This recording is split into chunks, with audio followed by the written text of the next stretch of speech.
जमलेल्या माझ्या तमाम हिंदू बांधवांनो, भगिनींनो आणि मातांनो,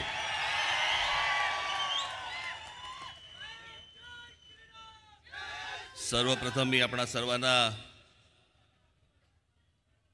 अक्षय तृतीयेच्या शुभेच्छा देतो.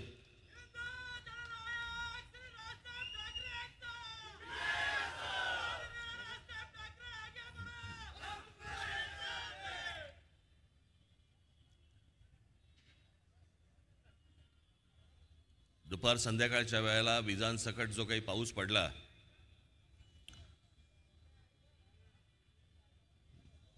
मला वाटलं आजची सभा रद्द होते की काय. कारण मागच्या वेळेला मी जेव्हा एकदा पुण्यामध्ये आलो होतो त्यावेळेला आमच्या अजय शिंदेच्या इकडे, बरोबर ना, तेव्हा इतका पाऊस पडला की तिकडे तो सगळा चिखल झाला आणि मग त्या दिवशी सभा रद्द झाली. मी म्हटलं अरे बाबा आजची पण होती की काय. या सगळ्या अवकाळी पावसामुळे अनेक ठिकाणी सभा रद्द झाल्या. पण आज तुमच्या साक्षीने ही एक भव्य सभा इथे आज पुण्यामध्ये होत आहे. खरं तर निघताना मी साधा कॉटनचा झब्बा आणि लेंगा काढला होता, म्हटलं जाऊ, पण म्हटलं पाऊस पडला तर रामतेरी गंगा मेरीचा सीन नको व्हायला. पण मी आपल्या बरोबरच्याला सांगितलं जरा झब्बा काढ, कारण मी तुमच्याशी बोलत राहीन, मागच्या ऐकायच्या मनस्थितीत नसतील.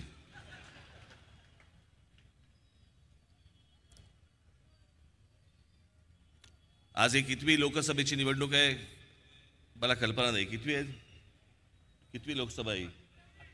18वी.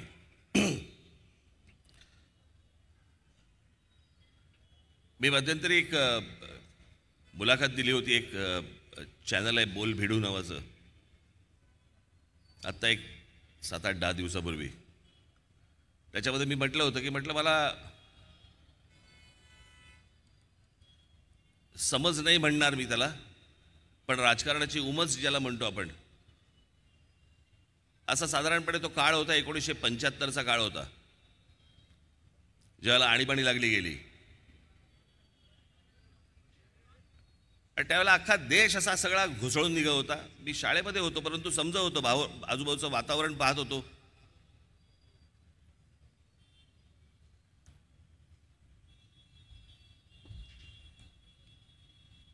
त्याच्यानंतर 77 साली मग निवडणूक झाली त्या आणीबाणीच्या विरोधात. मी पाहत होतो साधारणपणे 52 सालापासून, जेव्हा आपल्या देशामध्ये पहिली निवडणूक ज्यावेळेला झाली 52 साली, त्याच्यानंतरच्या सगळ्या निवडणुका पाहत होतो.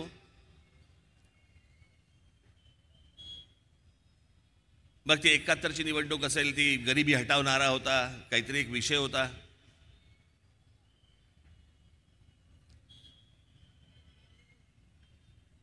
मग 77ची निवडणूक झाली, त्यावेळेला एक आणीबाणीच्या विरोधामध्ये लाट होती. मग 80ला इंदिरा गांधींवरती ज्या प्रकारचे काही हल्ले झाले, ज्या प्रकारचे काही अत्याचार झाले, ज्या काही गोष्टी झाल्यात, आणि जनता पक्ष हा आतल्या आत पराभवी ठरायला लागला. त्याच्यात परत इंदिरा गांधी आल्या, म्हणजे ते परत इंदिरा गांधींची लाट होती, तो विषय होता. 84 साली इंदिराजी गेल्या, त्यांची हत्या झाली, तो इश्यू होता. 89 साली बोफोर्स हा इश्यू होता. 91 साली राजीव गांधींची हत्या झाली, हा इश्यू होता.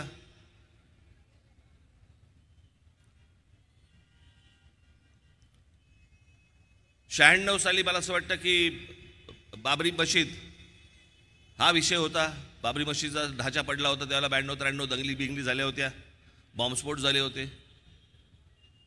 98ला कांदा विषय होता, कांदा महागला आणि तो विषय झाला होता तेव्हा. 99ला कारगिल विषय झाला आणि त्याचबरोबर विदेशी बाई, परदेशी बाई म्हणून शरद पवार बाहेर पडले आणि आतमध्ये गेले परत.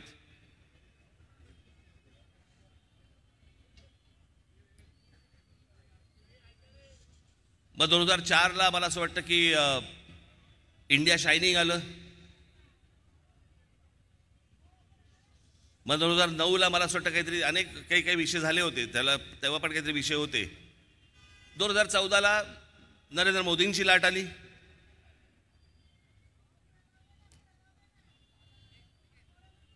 तो विषय होता, तो इश्यू होता. 2009ला मग ते सगळं पुलवामा वगैरे ह्या सगळ्या गोष्टी झाल्या, त्याचा इश्यू होता. ही मी पहिली निवडणूक बघतोय, इतक्या वर्षातली मी ही पहिली निवडणूक बघतोय ज्याला इश्यूच नाहीये,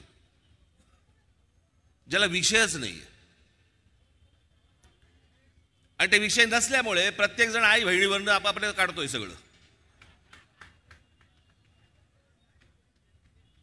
एकेकाची भाषणं बघत होतो, एक जण बोलताना पाहत होतो. ही सगळी भाषणं आणि या सगळ्या गोष्टीतनं महाराष्ट्र असा कधी नव्हता हो. ह्या सगळ्या गोष्टी बाहेरच्या राज्यात चालू शकतात, इतर राज्यांमध्ये चालू शकतात, परंतु ह्या सुसंस्कृत महाराष्ट्रामध्ये अशा प्रकारच्या भाषा आणि अशा प्रकारच्या भाषणांमधनं शिव्या आणि सगळ्या गोष्टी असा महाराष्ट्र कधी नव्हता.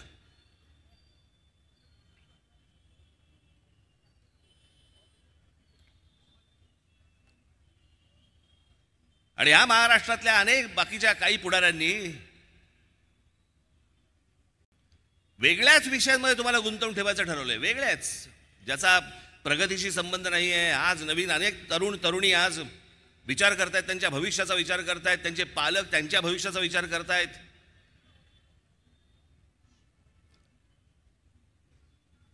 मी आजची सभा तुम्हाला सांगू का मी का घेतोय? मुरलीधरजी आज एका पुण्यासारख्या शहरामध्ये, इतक्या एका मोठ्या शहरामध्ये, इतके विद्वान या शहराने दिले, जगभरातल्या अनेक कंपन्यांना इतके सल्लागार दिले, अशा एका पुणे शहरामध्ये तुम्हाला एका पुन्हा सत्तेत बसणाऱ्या एका पक्षाच्या खासदारकीची उमेदवारी तुम्हाला मिळालेली आहे. म्हणून मी तुमची सभा घेण्यासाठी आलो. 4 गोष्टी मला काही सांगायच्या आहेत तुम्हाला. आपण विमानतळावर कोणाला तरी सोडायला जातो बघा, किंवा ट्रेनमध्ये सोडायला जातो, आणि मग जाताना काही 4 सल्ले देतो. बाहेरचं पाणी पिऊ नको, बाहेरचं कुठे खाऊ नको. मी काही जणांचं ऐकलंय, विमानातनं जाताना पण खिडकीतनं हात बाहेर काढू नको असं पण सांगतात.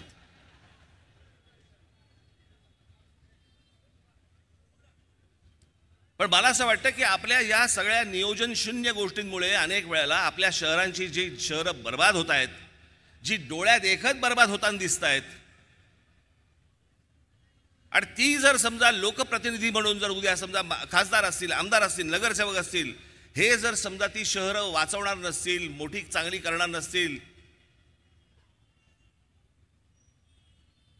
मी 2014 साली एक छोटी डॉक्युमेंटरी केली होती एस्थेटिक वरती, यूट्यूबवरती असेल बघा तुम्ही ती.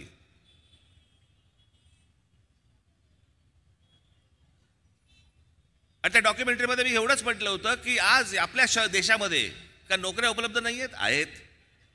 तुमच्या टॅलेंटप्रमाणे नोकऱ्या उपलब्ध आहेत. शिक्षण मिळत नाही का? अरे शिक्षणाची तर राजधानी आहे पुणे. शिक्षण मिळत नाही का योग्य? शिक्षण मिळतं योग्य.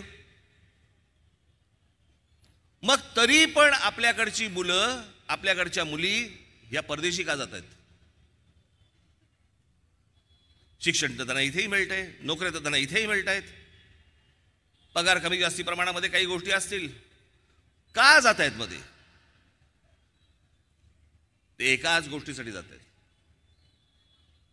ते म्हणजे सभोवतालचं वातावरण. त्यांच्या सभोवतालचं वातावरण आहे ते त्यांना आनंदी ठेवत नाहीये. आपल्याकडे राजकीय मुद्दे काढले जातात, पण ते राजकीय मुद्दे खालपर्यंत जातात आणि शाळांमध्ये कॉलेजपर्यंत जातात. ते वातावरण त्यांना आवडत नाहीये. असल्या घाणेरड्या वातावरणामध्ये त्यांना राहू इच्छित नाहीत. म्हणून त्याच्या मनामध्ये पहिला विचार येतो, हा देश सोडून बाहेर निघून जावं. इच्छा नसते, पण सभोवतालचं वातावरण त्याला ढकलतं बाहेर. आज आपले खासदार असतील, आपले आमदार असतील, नगरसेवक असतील, यांची सगळ्यात महत्त्वाची जबाबदारी आहे सभोवतालचं वातावरण चांगलं करणं, आपापसातलं वातावरण चांगलं करणं. मी गेले कित्येक वर्ष या पुणे शहरामध्ये येऊन, त्यावेळेला आता काही यांच्याकडे कोणाकडे रेकॉर्ड असले तर असले मला माहिती नाही, त्यावेळेला एवढे चॅनल पण नव्हते. पण मी तेव्हा सांगायचो, मी जेव्हा पुणे छोटं होतं, जेव्हा लहान होतं, की मुंबई शहर बर्बाद व्हायला एक काळ गेला. वेडं वाकडं वाढायला लागलं शहर. कुठून कुठे चाललंय, काय चाललंय काहीच कळत नाही. पण मुंबई शहराची वाट लागायला एक काळ गेला. पुणे शहराची वाट लागायला वेळ नाही लागणार.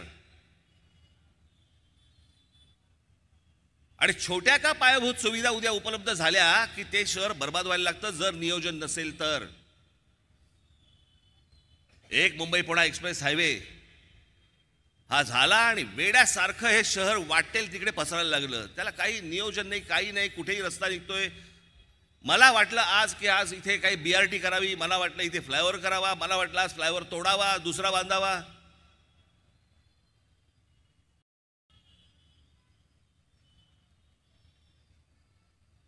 काल परवाकडे मी बघत होतो, पुणे शहर, फक्त पुणे महानगरपालिका, एवढीच फक्त गोष्ट बोलतोय, पुणे महानगरपालिका या शहराची लोकसंख्या आहे 70 लाख.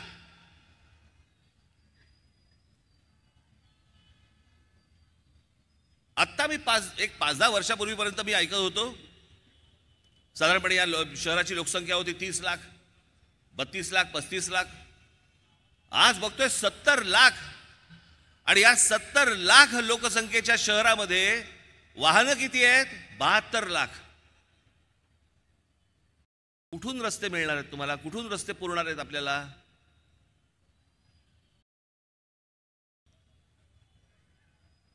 ही सार्वजनिक बसेसची व्यवस्था जी आपली असते, आता मेट्रो सुरू झाली आहे. मी मागे मेट्रो सुरू करताना मी आपल्याच अधिकाऱ्यांना सांगितलं होतं, म्हटलं एक सुरू करून बघा पहिल्यांदा पुणेकर जात आहेत का. प्रत्येक शहराची एक मानसिकता असते. मुंबईमध्ये रेल्वेने प्रवास करणं, BSTने प्रवास करणं वर्षानुवर्ष चालू आहे. पुणेकरांची काय परिस्थिती आहे? टू व्हीलर घेतली, मारली किक, चालला.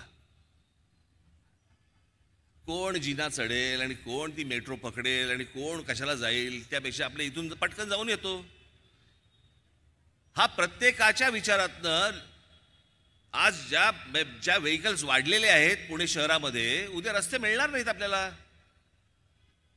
मी जी काय माहिती काढली त्याप्रमाणे पुणे शहरामध्ये साधारणपणे एका शहराला रस्ते हे त्या शहराच्या लोकसंख्येप्रमाणे 15% रस्ते लागतात. आज पुणे शहरामध्ये साधारणपणे 7.5 ते 8% रस्ते आहेत. उद्या सकाळी घरातनं निघाल आणि तिथेच असाल.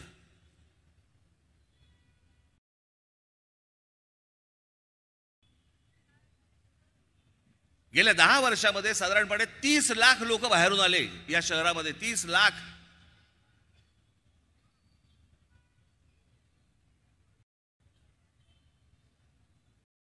शिक्षणासाठी आले, उद्योगासाठी आले. मी फक्त नुसतं तुमच्यासाठी फक्त वाचून दाखवतो. आपल्याकडे कल्पना नसते की पुणे हे शिक्षणाच्या दृष्टीने कदाचित जगातलं असं एकमेव शहर असेल की जिथे एका शहरात सगळ्यात जास्ती विद्यापीठ आहेत आणि वेगवेगळ्या शैक्षणिक संस्था आहेत. पुण्यात सरकारचं सावित्रीबाई फुले विद्यापीठ आहे.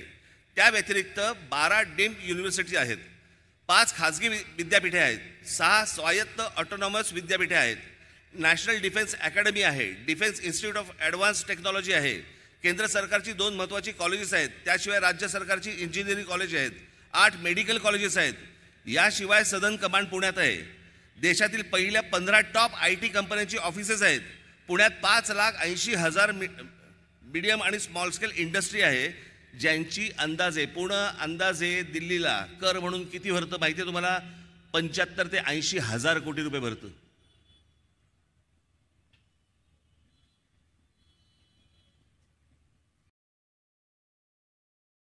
शहर मोठं होतंय, शहर वाढतंय. मुंबईमध्ये देखील इतक्या एजन्सीज काम करतात पण इतक्या वर्षांमध्ये त्या सगळ्या एजन्सीशी मिळून, मग ती महानगरपालिका असेल, ती म्हाडा असेल, अजून कुठची ती तुमच्या ज्या काही संस्था असतील जे प्रत्येक शहर म्हणून बघत असतात, त्यांची सगळ्यांची मिळून एक बैठक नाही झाली, एक मीटिंग नाही झाली इतक्या वर्षात.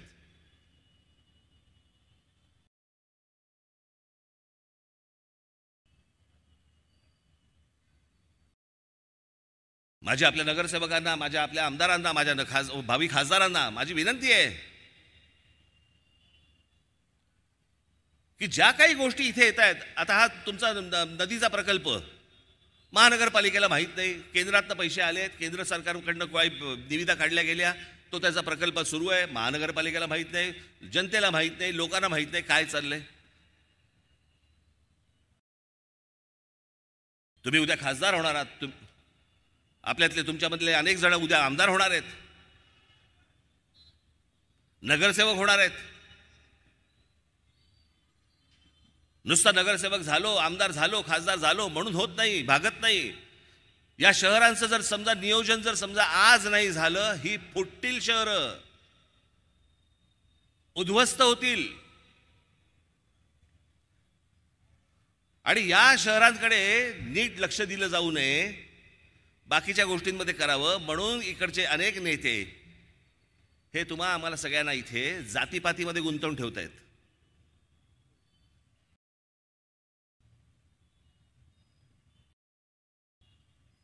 मी अनेकदा हात जोडून विनंती केली आहे, जातीपातीतनं बाहेर या, पहिल्यांदा तुमच्या स्वतःचा विकासाचा विचार करा, तुमच्या आयुष्याचा विचार करा.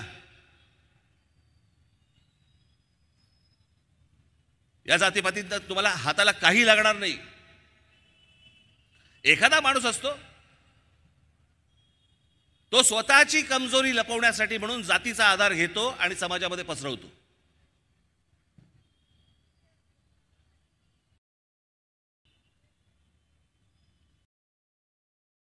लहान असल्यापासून या शहरामध्ये आलो मी,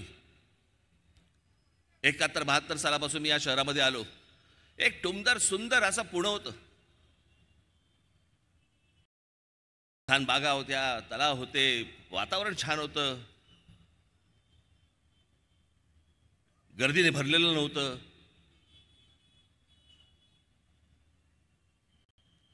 आज त्याच पुण्यामध्ये येताना काय अवस्था झाली, कुठून कुठपर्यंत शहर पोहोचलंय, जरा एकदा अंदाज तर घ्या.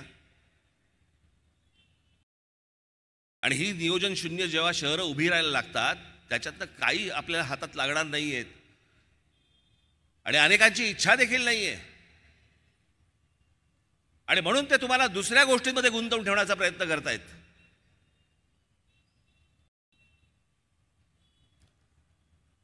मी मागे सांगितलं होतं ना की ज्यावेळेला शरद पवार साहेबांनी ज्यावेळेला राष्ट्रवादी काँग्रेसची स्थापना केली 1999 साली, आज राष्ट्रवादी काँग्रेसची पण लोक इथे आहेत, पण ते अजितदादांबरोबर आहेत. बाकी अनेक मतभेद असतील माझे अजित पवारांबद्दल,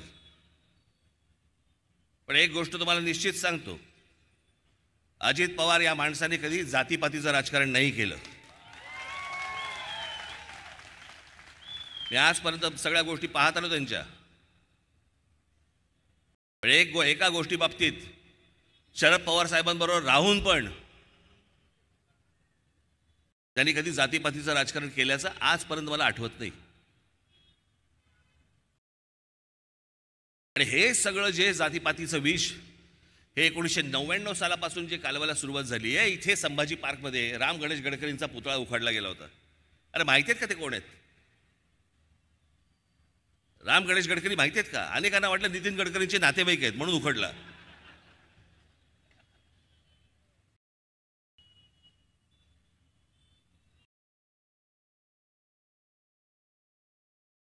काही माहिती नाही, काही कशाला संबंध नाहीये.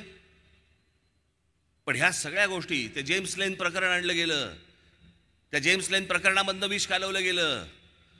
कोण कुठचा जेम्स लेन? बरं, तो जेम्स लेन मुलाखती देतोय, तो सांगतोय की मी इथल्या कुठच्याही माणसाचं कधीच नाव घेतलं नाही आणि मी कोणाला भेटलो पण नव्हतो, हे त्याच्या मुलाखतीत तो सांगतोय. पण तोपर्यंत तुमच्यात विष कालवून झालं होतं. का विष कालवलं गेलं? कारण तुम्ही जातीकडे पाहावं आणि आम्हाला मतदान करत राहावं तुम्हाला लागते कशाला चांगलं शहर होण्याशी मतलब काय तुम्हाला? तुमच्या पिढ्या जन्माला येतील, जिवंत राहतील, म्हाताऱ्या होतील, मरतील. कोणाला गरज आहे याची? आम्ही पेटतो कशामध्ये? आम्हाला शहर बर्बाद झालं तरी चालेल, आम्ही थंड असतो, पण आमच्याला जातीवरनं काही बोललं की आम्ही लगेच पेटायला सुरुवात होते. का? काही कारण नाही. या असल्या मानसिकतेचा गैरफायदा घेणारी मंडळी आजपर्यंत आज तुमच्या समोर येत आहेत. आज काय तर म्हणे तिथे काही मुस्लिम मोहल्ल्यांमध्ये आणि काही तुमच्या मशिदींमध्ये फतवे निघतायत.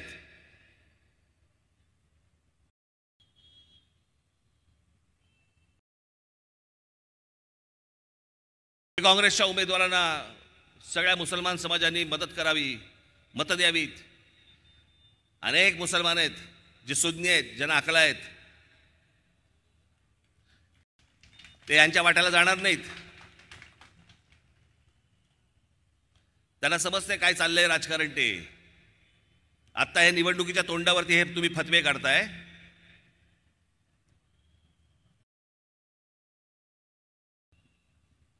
समजले कोण हे तुम्ही? मुस्लिम समाजाला काय समजलात तुम्ही? तुमची घरची गुरढोर आहेत. त्यांनाही समजतंय कोण कशा प्रकारे काय चाललंय आणि कोण आपल्याला वापरून घेतंय ते.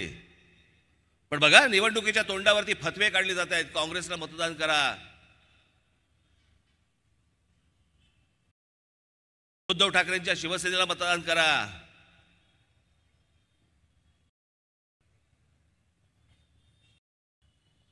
जर हे मशिदींमधनं हे मौलवी जर समजा यांना फतवे काढत असतील की यांना मतदान करा म्हणून, मग आज राज ठाकरे तुम्हाला आज फतवा काढतो. माझ्या तमाम हिंदू बांधवांनो, भगिनींनो आणि मातांनो,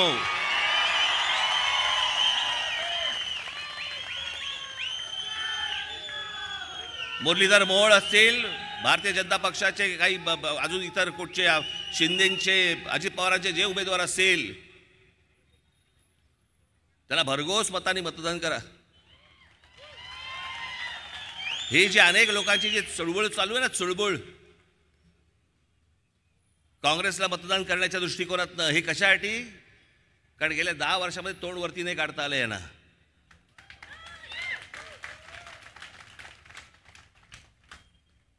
तुम्हाला मी एक गोष्ट सांगतो, नरेंद्र मोदी, भारतीय जनता पक्षाचं केंद्रातलं सरकार, माझ्या काही गोष्टींबद्दलचे मतभेद आहेत, ते राहणार. पण ज्या काही चांगल्या गोष्टी आहेत त्याचं अभिनंदन देखील करणार.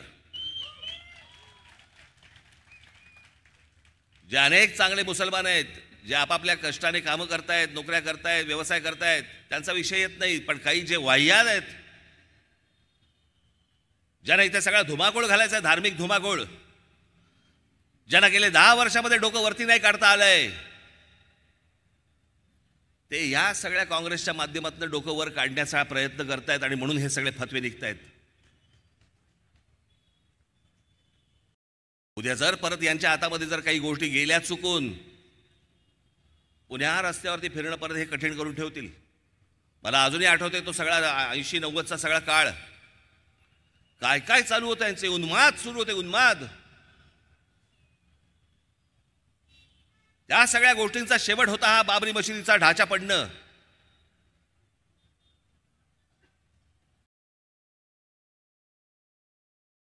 पण तो ढाचा पडल्यानंतर मला कधीच वाटलं नव्हतं की या देशामध्ये राम मंदिर घडेल, बनेल.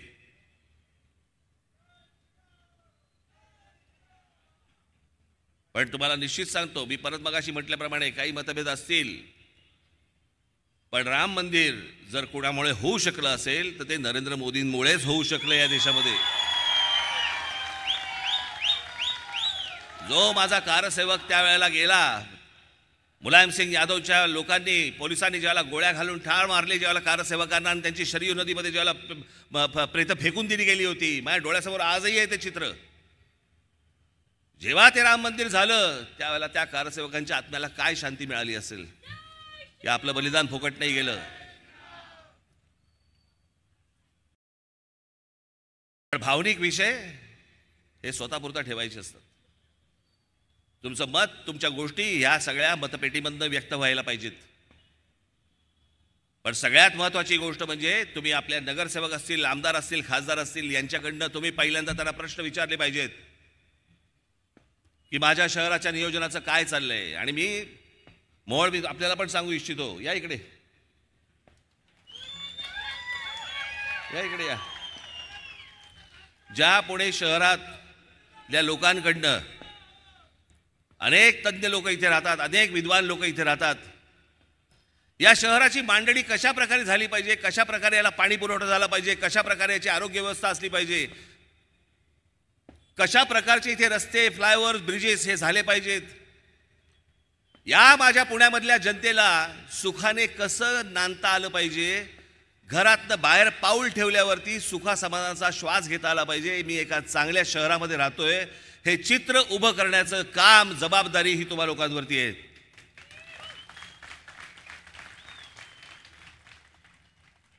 सगळीच नाही, पण खासदार, आमदार, नगरसेवक सगळ्यांनी मिळून ह्या सगळ्या गोष्टी करायच्या असतात. मला असं वाटतं की याची सगळ्यांची मिळून एक बैठक होणं गरजेचं आहे आणि या पुणे शहराला एक चांगला आकार देण्याचा आपण प्रयत्न करू. माझा तर सहभाग तर 100% असेलच असेल, त्याच्यामध्ये काही दुमत नाही. परंतु आज ह्या 18व्या लोकसभेच्या निवडणुकीला सगळेजण सामोरे जाताना जसे ते फतवे काढू शकतात, तसं जाता जाता फक्त आपल्याला एवढंच सांगतो की या माझ्या पुण्यातल्या हिंदू बांधवांनो, भगिनींनो, मातांनो, तुमचं देखील मोहोळ उठू देत आणि आमच्या मोहोळांना तुम्ही प्रचंड मताने विजयी करावं असं एक आवाहन करतो आणि आपणा सर्वांची मी रजा घेतो. धन्यवाद. जय हिंद, जय महाराष्ट्र. धन्यवाद साहेब. आजच्या या सभेची सांगता राष्ट्रगीताने होईल.